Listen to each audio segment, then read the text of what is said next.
Hey everybody, Rutledge from TechRaptor. We're here at Indy PopCon in Indianapolis, Indiana, and I'm at the Robotic Potato booth here at Indy PopCon. I'm with the CEO and art director.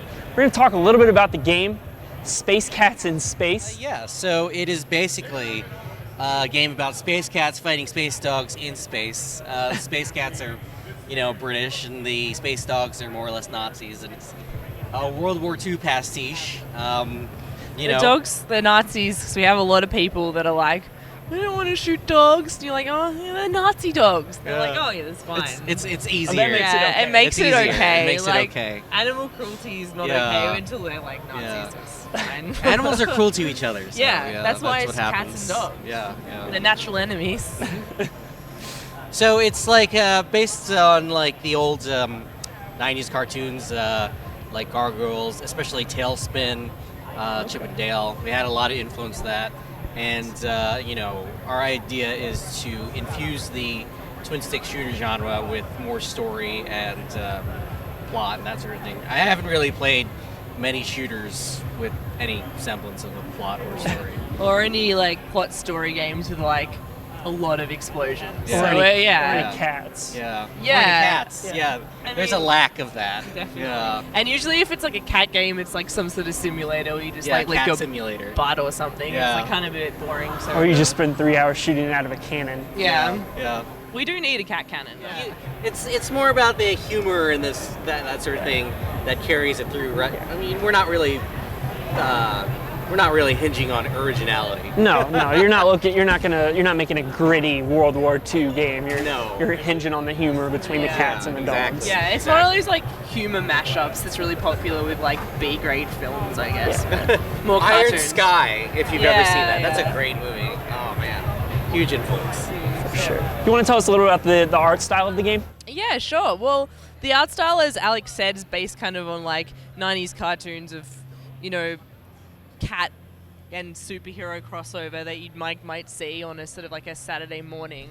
However, if you see the poster art, the cover art, the promo art, it's actually quite detailed. So there's a bit of a crossover there, and I think that's because of the we tried to go with that really spacey theme, It's that like a sci-fi comic book theme. feel, Yeah. So almost, it's kind of a crossover. So I actually jumped on the project after this art style was established. Mm-hmm. So Alex worked with another artist in Belgium.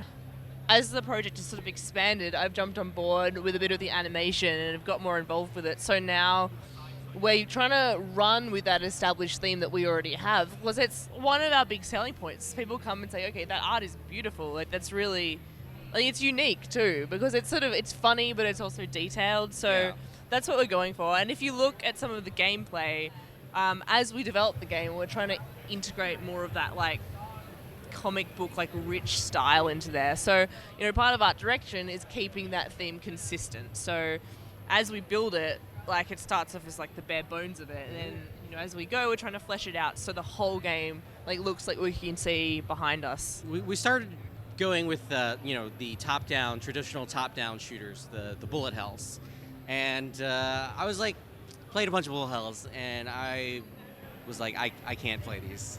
It's too hard. It's impossible. Maybe this is why people aren't playing them as much. Bullet hells are a lot more pattern based. So we're you know what? Let's not have so many patterns. Pattern memorization, that's hard and it's a bit tedious. So, I decided to make the environments a little more open and that you could explore, and that kind of turned into the twin stick control. So you could explore around the level, and it's sort of a combination of, I guess, Metroid and a top-down shooter, and then we made twin stick shooter. So it's very action-oriented, and I like to say that instead of dodging, the primary focus is shooting. Yeah.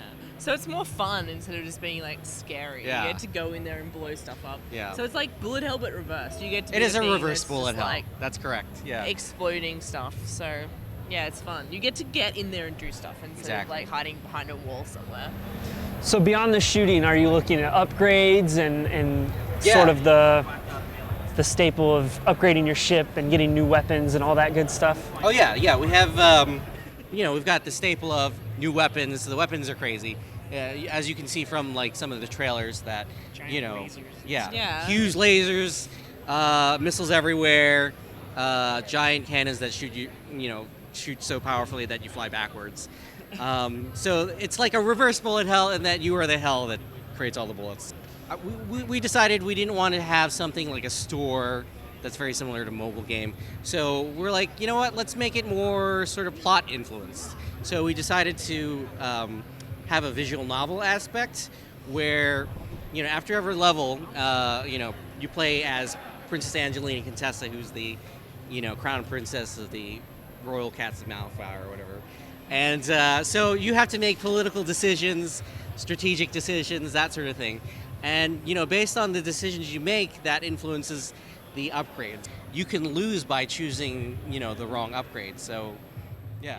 It's like it's adult decisions in a Yeah, game. Like exactly. there's no like, oh, you'll choose this wrong option, but I know it works out in the end. No, the game could just lose. That's the end. You got to start again. End. Yeah. You could make a decision like, let's commit, the entire cat fleet and attack all the dogs, and then you lose. That's the end. You lost the game. Yeah. The end. So there's multiple losses and multiple wins depending on what you choose. So it's story driven. Yeah, it's the story end of the driven day, yeah. in addition to action driven. Yeah. Yeah. So every decision you make actually has an impact on the game. It does. It's not just on your ship. It's not just an upgrade. Yeah. It actually affects The the story overall itself. story of the game. That's Yeah, awesome. Level, and we're having a Kickstarter in August. We're hoping to take what we have as basically a demo and turn it into a full game. We have 2 levels right now, and we're hoping to use that funding to make 12 and a bunch of cutscenes and all that kind of stuff. Awesome. Yeah. And where can people find you across the web? Oh yeah, so we've got presence on Twitter at Robotic Potato and at Space Cats Now. We also have a Facebook at Facebook/Robotic Potato Games. And finally, we have a subreddit at our Robotic Potato, and we're trying to create a warm. A warm and fuzzy community online. Yeah, so please follow us. Go to the website, sign up to our mail list, and we'll actually send you the details for the upcoming Kickstarter, which is actually really important to us. Like, we love what we do. Please support us because we want to make this game, and I think people will really like it. So, yeah, please Go to spacecatsandspace.com and sign up for the mailing list. Yeah. Guys, thanks for talking Thank to you. us. Thank you. Thanks. Should Can't we wait to see more. Oh yeah, And, definitely. Stay tuned to our YouTube channel for more Indy PopCon coverage. If you haven't seen it, check out our E3 hub for E3 coverage as well.